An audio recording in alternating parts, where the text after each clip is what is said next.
कि पता ही होगा कि जो इंग्लैंड का जो टूर था न्यूजीलैंड के लिए, इंग्लैंड न्यूजीलैंड गया हुआ जो सेकेंड टेस्ट मैच था, जो पहला टेस्ट मैच था वो इंग्लैंड ऑलरेडी जीत चुका था, और जो सेकेंड टेस्ट मैच था वो वेलिंगटन में न्यूजीलैंड के अगेंस्ट में खेला जा रहा था। जैसे कि मैंने बताया था कि पहले दिन मैंने मैच का एनालाइज किया था, क्योंकि पहले दिन की जो कंडीशन थी इंग्लैंड की बहुत ही स्ट्रॉन्ग कंडीशन थी, क्योंकि पहले मैच में जिस तरीके से जो रूट ने बैटिंग करी थी और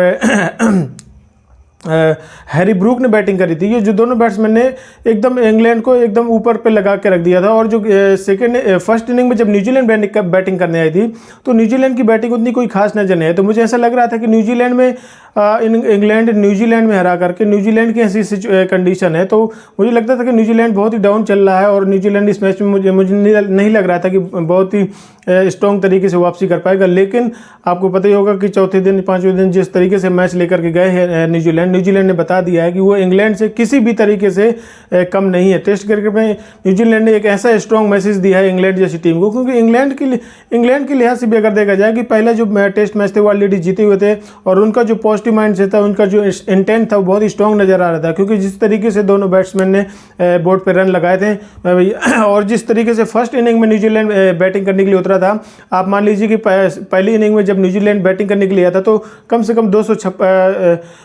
200 के आसपास रन, 235-36 रन का डिफिसिट ऑलरेडी न्यूजीलैंड की तरफ था। सोचिए कि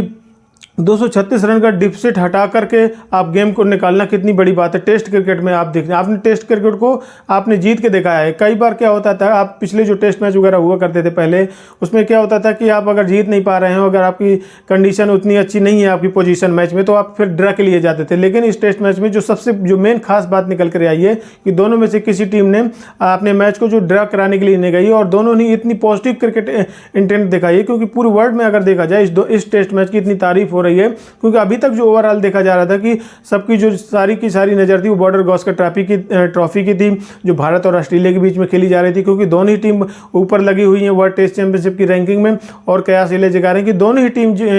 जो है वही मोस्ट प्रोबेबली जो वर्ल्ड टेस्ट चैंपियनशिप का फाइनल है वो खेलेंगे। लेकिन दूसरी तरफ जिस तरीके से दूसरा मैच घटित हुआ वेलिंगटन में, और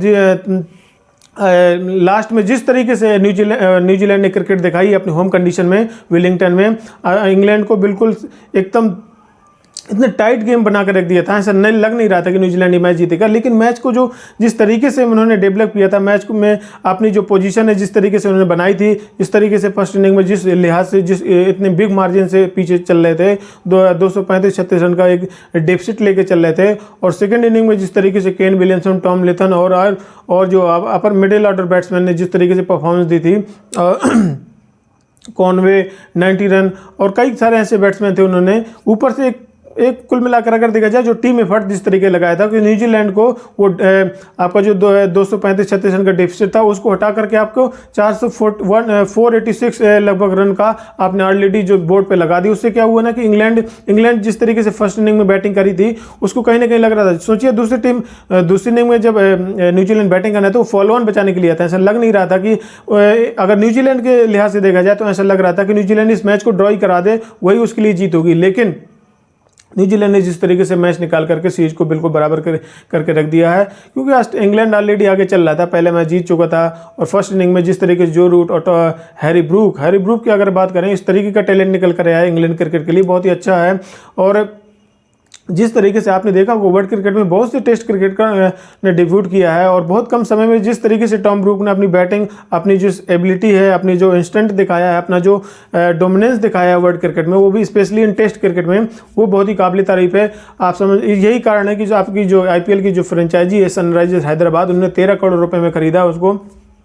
कहीं ना कहीं उनको लगा होगा कि इस खिलाड़ी में कुछ खास बात है, इस खिलाड़ी में कुछ खास एबिलिटी है, तभी ये जाकर के ऐसा डिसीजन मुझे लगता है SRH ने लिया होगा। लेकिन ये तो अगर हैरी ब्रूक की अगर बात की जाए तो उन्होंने अभी बहुत ज़्यादा क्रिकेट नहीं खेली है, लेकिन जिस तरीके से उन्होंने पाकिस्तान में जाकर के परफॉर्मेंस दिया था, जिस तरीके से उन्होंने अभी 2022 में ही आई थिंक साउथ अफ्रीका के इसमें डेब्यू किया था, ऐसा नहीं कि बहुत ज़्यादा क्रिकेट खेले हों उसके बाद इनको मतलब मौका दिया गया हो, इसके बाद उनकी परफॉर्मेंस निकल आई हो। मात्र बहुत ही कम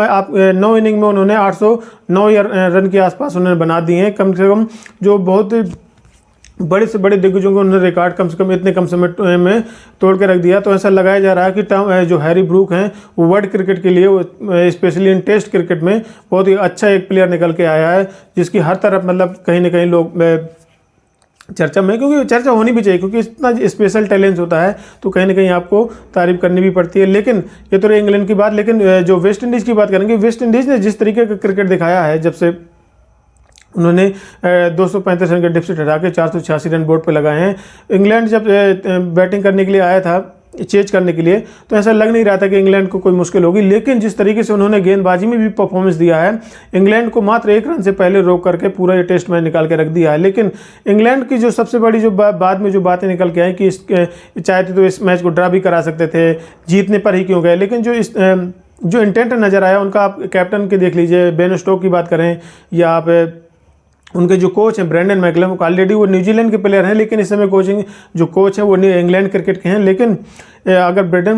मैकलम जब से कोच आए हैं कोच करने के लिए आपकी इंग्लैंड टीम का, उन्होंने पूरा इंस्टेंट बदल कर रख दिया है पूरी क्रिकेट टीम का। जिस पॉजिटिव माइंडसेट से उन्होंने कोचिंग दी है इंग्लैंड क्रिकेट को, आप समझिए टेस्ट क्रिकेट जहां एक समय लोगों में रुचि का जो है वो कम होती जा रही थी, और इस तरीके से अगर क्रिकेट खेलकर आप वर्ल्ड क्रिकेट को मैसेज देंगे, अगर इस तरीके के परफॉर्मेंस देंगे और इस तरीके के मैच में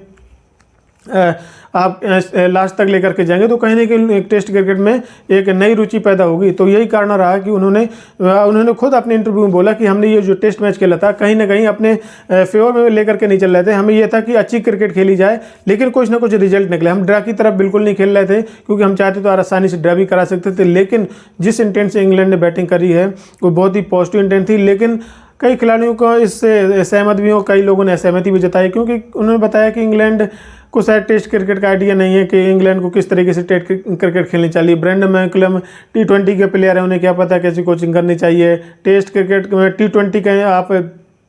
T20 के लिहाज से आप एग्रेशन नहीं दिखा सकते हैं। टेस्ट क्रिकेट एक अलग लेवल का क्रिकेट होता है, उसमें थोड़ा आपको डिफेंस करना पड़ता है, आपको टाइम स्पेंड करना पड़ता है, आपको थोड़ा एबिलिटी पे ट्रस्ट करना पड़ता है। लेकिन आप कई बार आपके सिचुएशन आपके काबू में होते हो, तो उस समय आपको पिच पर कोई कंडीशन देखते हुए आपको थोड़ा ट्रस्ट कर दिखाना पड़ता है, आपको उसे रिस्पेक्ट करनी पड़ती है कंडीशन की। लेकिन इंग्लैंड ने ये चीज़ नहीं करी, उसका खामियाजा इंग्लैंड को भुगतना पड़ा और हार का सामना करना पड़ा। तो जिस तरीके से इंग्लैंड ने परफॉर्मेंस दिया है, और जिस तरीके से और इतना अच्छा परफॉर्मेंस देने के बाद सोचो इंग्लैंड मैच नहीं बचा पाई, तो कहीं ना कहीं न्यूजीलैंड को दाद देनी पड़ेगी कि न्यूजीलैंड ने जिस तरीके से क्रिकेट खेली है अपने होम कंडीशन में, कहीं ना कहीं फ़ायदा था न्यूजीलैंड को। लेकिन एक मैच ऑलरेडी डाउन चल रही थी, लेकिन एक मैच ऑलरेडी डाउन होने के बाद इतना बड़ा मार्जिन था, डिफिसिट था ऑलरेडी, और भी फॉलो ऑन बचाने आए थे। ऐसी सिचुएशन से मैच निकालना, मुझे लगता है वर्ल्ड क्रिकेट में बहुत कम ऐसे मैच हुए होंगे जो इस तरीके के मैच परफॉर्मेंस निकल करके आए होंगे। तो कहीं ना कहीं न्यूजीलैंड की तारीफ करनी होगी। न्यूजीलैंड के बैट्समैन जो केन विलियमसन की बात कर लें, 3-4 बैट्समैन ने इतना अच्छा एफर्ट लगाया है पूरे मैच में, अगर ओवरऑल देखा जाए जिस तरीके से आपको जो रिजल्ट है, उन्होंने पूरा मोमेंटम जो है टेस्ट क्रिकेट का पूरा न्यूजीलैंड की तरफ ला करके रख दिया था, और एंड मोमेंट पे मात्र 1 रन की जो स्मॉल मार्जिन है उसमें न्यूजीलैंड ने ये मैच जीता।